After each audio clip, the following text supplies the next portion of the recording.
Ni watu ambao unajua, mimi nikiwa naongea hapo utajua roho inayofanya kazi ndani yangu ni ipi.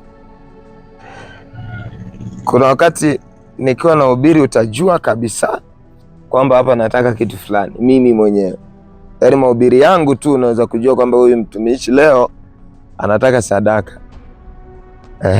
Mahubiri yangu tu utajua huyu mtumishi leo naona kuna mtu alimkera, kuna mtu alimkwaza. Kwa hiyo anahubiri sawasawa na makwazo aliyokwazwa, ila hajatumwa na Mungu leo. Lakini Yesu alikuwa anamaanisha nini? Yesu alikuwa anamaanisha ya kwamba mngekuwa mna moyo wa Mungu, mngeanasa maelekezo. Yaani mngejua ya kwamba nimetumwa na Mungu. Yaani hata hizi kazi ambazo tunazifanya mngejua zimetoka kwa Mungu. Nao waniabudu bure wakifundisha mafundisho yaliyo maagizo ya wanadamu. Unaona? Manake mtu moyo wake usipo connect na moyo wa Mungu, hata moyo wangu mimi mhubiri usipo connect na moyo wa Mungu, nitafundisha mafundisho ya kibinadamu, ya wanadamu kabisa. Lakini kwa mtu ambaye mawimbi yanakamata, tunasema ni mtu wa rohoni, ni mtu anayefuata maelekezo. Huyo ni mtu anayeongea kitu cha Mungu, anatoa maelekezo ya mbinguni kwa huo wakati. Yaani ukisikiliza tu vizuri kwa makini utagundua, hata moyoni mwako utagundua lilikuwa ni neno la wakati. Na neno la wakati ndilo linalowafaa watu. Sababu kinachochanganya watu ni wakati na hukumu. Yaani mimi nikija kuhubiri hapa, nisipozingatia wakati wa kimungu nitakosa hukumu. Hukumu imebebwa na nini? Hukumu imebebwa na ujumbe ambao nakuja kuhubiri. Ujumbe nao kuja kuhubiri ndo hukumu. Yaani hapa ninatoa hukumu. Unakuta kuna mtu mfano labda ni mgonjwa, ila ninapohubiri ninafanya hukumu juu ya ule ugonjwa. Ni maskini, ninafanya hukumu juu ya ule maskini. Najaribu kumuonesha ya kwamba bwana maskini unamuonea huyu, sababu huyu sio wa kwako. Kwa mujibu wa Biblia, huyu sio wa kwako. Kwa hiyo ninafanya hukumu. Ukuta mtu anapitia ugonjwa fulani, halafu nikahubiri vizuri kwenye eneo hilo na akanasa maelekezo, akagundua ala, kumbe mimi sipaswi kuwa mgonjwa, ila huyu bwana ugonjwa ananionea. Hiyo ndio inaitwa hukumu na wakati, judgment and time. Sisi wahubiri wengi mara nyingi tunahubiri matakwa ya wanadamu. Yaani tukiona mna huzuni tutakuja tunahubiri kwa habari ya kuwafariji. Usijali hapo unakopita, Mungu hivyo. Nikiletewa story kwamba mme wangu hivyo ananidanganya na chiti, tembea na wanawake kule, Jumapili nakuja na bonge la ujumbe. Kwa nitakomaa na ndoa iheshimiwe, kwa sababu nafuata maagizo ya wanadamu, nawapendeza wanadamu. Kwa hiyo sitaweza kufanya hukumu sitaweza kufanya hukumu sawa sawa na Mungu alivyokuwa anataka. Na kwa hiyo nitawaacha watu wakiwa wameendelea kupigwa na mambo. Yamkini Mungu, kuna kipindi fulani nilisoma kwa habari ya nilikuwa nasoma kitabu cha nilikuwa nasikia audio ya Andrew Wommack. Ni mtumishi wa Mungu mmoja yuko Marekani. Yeye aliitwa kwenye semina kwenye kanisa fulani. Alipofika pale, alipoangalia hivi, alikuta kanisa karibu lote lina wagonjwa. Yaani kanisa zima lina wagonjwa. Wagonjwa ni wengi.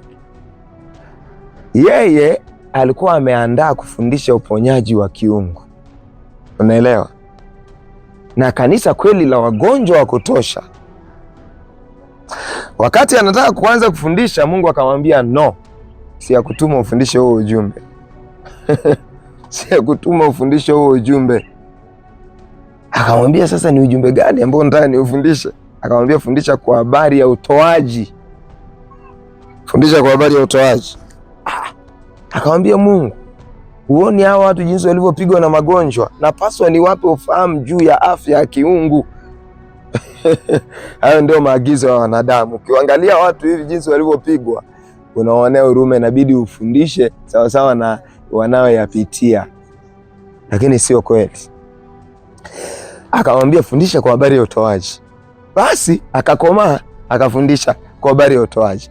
Katika lile kusanyiko palikuwa pana mwanamke mmoja ambaye yeye alikuwa na kichaa fulani, akawa amepata dawa kule, akarudi mtaani. Aliporudi mtaani, alikuwa anatamani sana gari fulani aliwahi kuliona. Sasa ametoka gerezani, hana hili wala lile, hana fedha, ametoka kwenye ni gereza la vichaa. Nilifanya field pale Isanga Dodoma, gereza la vichaa. Pale unakutana hadi na wachungaji wako pale, mapadri wamejaa pale. Ukiwa kichaa unaingizwa pale, haraka mtumishi wa Mungu. Kwa hiyo kuna vichaa wa kila aina pale, hadi watumishi wa Mungu wapo ambao wamekuwa vichaa, wako mule ndani. Sasa yule mama akaenda kuajiriwa mahali fulani. Sasa alipoajiriwa mahali fulani, ile fedha ilikuwa haitoshi kununulia gari. Unaelewa? Ule mshahara ulikuwa utoshi kabisa, ni sifuri. Kununua gari haiwezekani. Akasikia neno, alikuwepo pale na yeye kwenye huo mkutano, akasikia neno kwa habari ya utoaji. Akili bado hazijakaa sawa sana, dishi bado alijasetiwa vizuri, ila akasikia. Wakati anamaliza kufundisha mtumishi wa Mungu, akashangaa wagonjwa wanasimama wenyewe, akashangaa wagonjwa wanapona wenyewe bila kuwawekea mikono. Yule mwanamke yeye akachukua pochi yake nzima kama ilivyo nzima, ina simu na fedha mule ndani, akazileta kama sadaka yote kama ilivyo. Sasa shuhuda zikawa nyingi sana za watu kuponywa magonjwa. Mungu akamwambia, unaona, hawa watu walikuwa wamepigwa kwa sababu hawajui utoaji.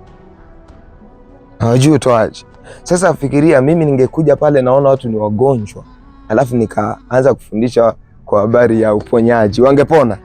Wasingepona. Kwa mimi nikiconnect na mbingu, nikaleta neno kutokea juu, kwa sababu moyo wangu umeungwa na Mungu, wale watu watapona kirahisi. Ila nikifuata maagizo ya wanadamu, tawaua vizuri sana. Yule mwanamke alipoleta ile fedha, aliporudi nyumbani, bosi wake akamwambia, sasa hii gari naona sina kazi naye. Akampa. Kesho anarudi ana gari, na ukichaa umeondoka. Yuko barabarani na gari yake.